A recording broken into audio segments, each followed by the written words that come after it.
وَإِذَا حُيِّيتُم بِتَحِيَّةٍ، اور جب تمہیں سلام کیا جاتا ہے سلام اسلامی، فَحَيُّوا بِأَحْسَنَ مِنْهَا، بس جواب دے دو بہتر اس سے، بِأَحْسَنَ مِنْهَا، احسن علوم میں سیکھ کے پھر سلام کرو۔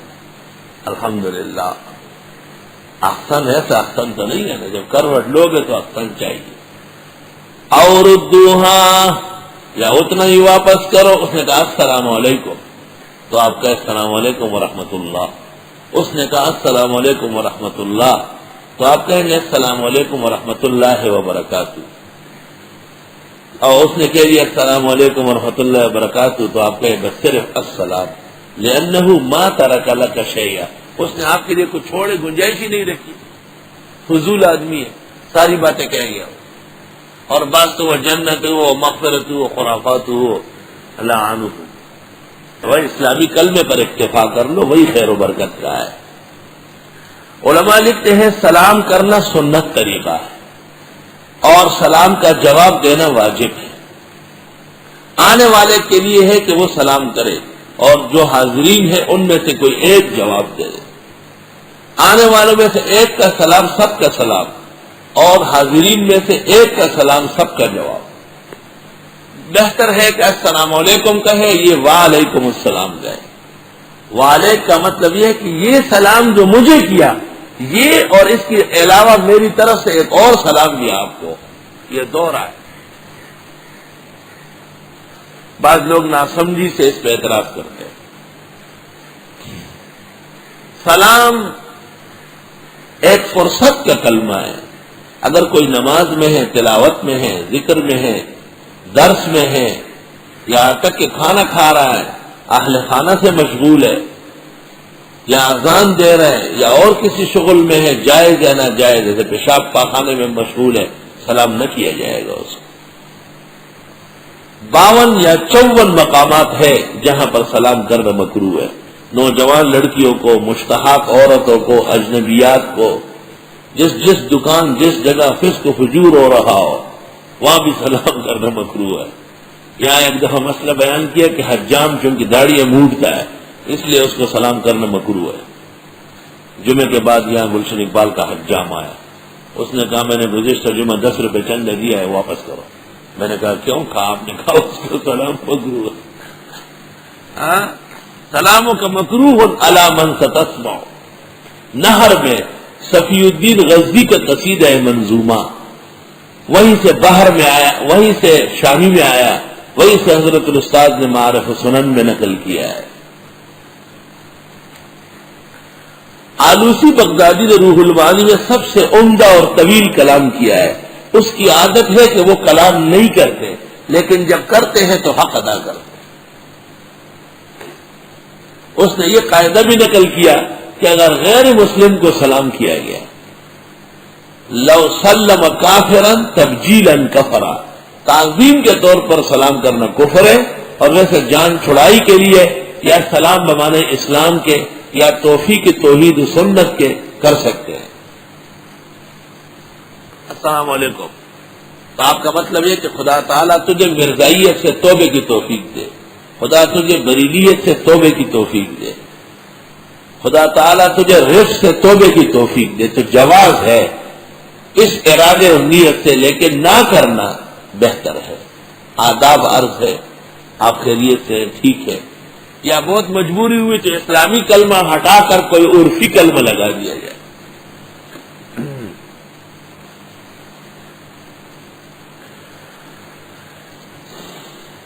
اور جب سلام کیا جائے تم کو سلام اسلامی، فحیوا بأحسن منها، بس سلام کرو بہتر اس سے، اور ردوها، یا وہی کلمہ لٹا دو۔ ان اللہ کان علی کل شیء حسیبا، بے شک اللہ تعالیٰ ہر چیز کا حساب کرنے والا ہے۔ مسجد کے اندر جماعت کے انتظار میں جو لوگ صفوں کی شکل میں بیٹھے ہوئے ہو، آنے والا سلام نہیں کر سکتا۔ فتاوی عالمگیری جلد 5 صفحہ 325، علی القاری مرقات شرح مشکات جلد 4۔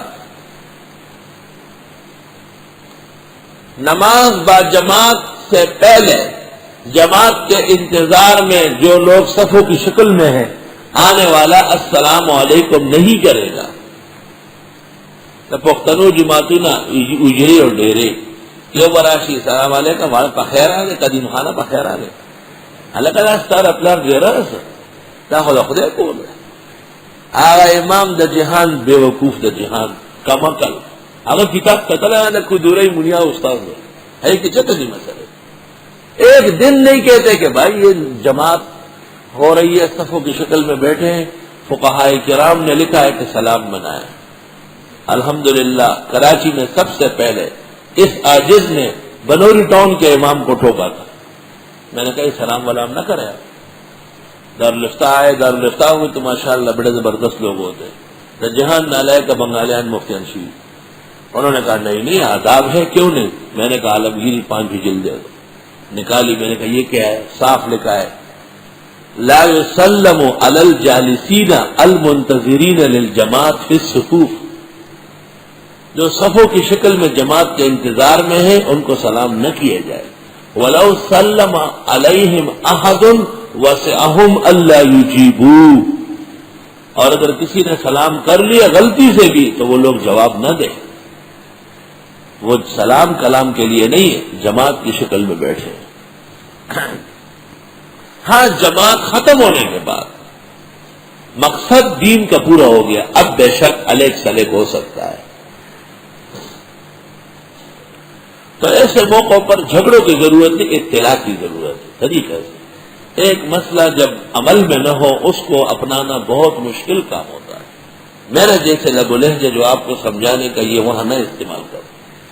ان کو کہے کہ مسئلہ ہم نے یہ سنا ہے, کتاب فقہ کی معتبر عالمگیری میں لکھا ہے کہ جو لوگ جماعت کے انتظار میں صفوں کی شکل میں ہیں ان کو آنے والا السلام علیکم نہ کرے. عالمگیری عام کتاب ہے, ہر جگہ چھپ گئی. آپ 5 جلد کا صفوں کو ڈسٹینڈ کر سکتے ہیں, کہیں سے ہی مل جائے گا, آپ دکھا دیں انہیں. سفید باز ہے, آپ 500 فقہاء ہند و عراق و حجاز نے مجموعہ لکھا ہے. اسی طرح ان مجالس پر بھی سلام نہیں ہے جن سے کوئی تعلق نہیں ہے, اور ان لوگوں کو بھی سلام نہیں ہے جن کے عقائد اور اعمال کی خرابی کا پتہ ہے. سلام کو آنے والا کرے, کھڑے بیٹھے ہوئے کو کرے, چھوٹا بڑے کو کرے, لیکن بہتر یہ ہے کہ سلام میں پہل کیا جائے. اس کی فضیلت و بہتری آئی ہے.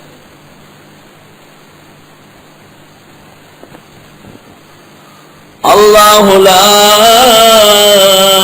الہ الا ہو. اور سلام کے مسائل میں, سفارش کے مسائل میں, جنگ و جہاد کے مسائل میں کہیں الجھ کر کے توحید بھول نہ جاؤ. اللہ لا الہ الا ہو. اللہ ہی ہے, نہیں ہے کوئی حاجت روا, نہیں ہے کوئی مشکل کشا کارساز. الا ہو لَيَجْمَعَنَّكُمْ إِلَىٰ يَوْمِ الْقِيَامَةِ. وہ اکٹھے کر دیں گے تم کو قیامت کے دن, لا ریب فیہ, جس میں کوئی شک نہیں. یعنی سب قیامت کے دن ایک میدان میں حاضر ہوں گے. وَمَنْ أَصْدَقُ مِنَ اللَّهِ حَدِيثًا. اور کون زیادہ سچا ہے اللہ سے باتوں میں. جو اللہ کا کلام ہے وہ برحق ہے.